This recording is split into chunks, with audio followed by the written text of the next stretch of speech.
السلام علیکم ناظرین، آج کی زیر نظر ویڈیو میں ہم ڈرامہ سیریز صلاح الدین ایوبی میں کوئین وکٹوریہ کا کردار ادا کرنے والے ترک اداکارہ ٹوانا ٹرکے کے بارے میں بتائیں گے کہ یہ کون ہے۔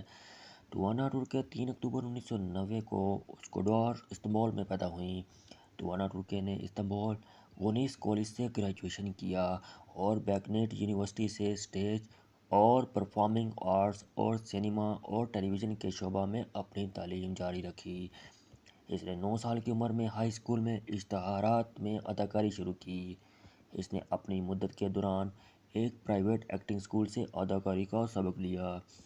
اس نے اپنے کیریئر کا آغاز ٹی وی سیریز یرکوک آک میں بوڑھے پالالی کے کردار سے کیا، جو 2011، 2012 اور 2013 میں فاکس ٹی وی پر نشر کیا گیا تھا۔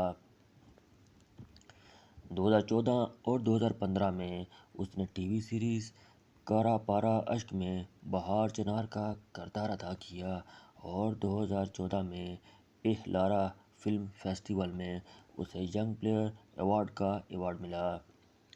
ترک جو گلوکاری کے ساتھ ساتھ اداکاری میں بھی دلچسپی رکھتے ہیں، انہوں نے 2015 میں این بی آرکسٹرا میں شمولیت اختیار کی۔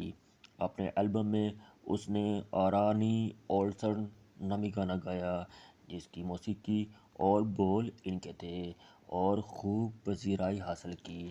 تو ناظرین، یہ تھی آج کی ویڈیو۔ امید کرتے ہیں آپ کو ویڈیو اچھی لگی ہوگی۔ اگر آپ کو ویڈیو اچھی لگی ہے تو چینل کو سبسکرائب کریں، ویڈیو کو لائک کریں، شیئر کریں اور کمنٹ میں اپنی رائے کا اظہار دیں۔ شکریہ۔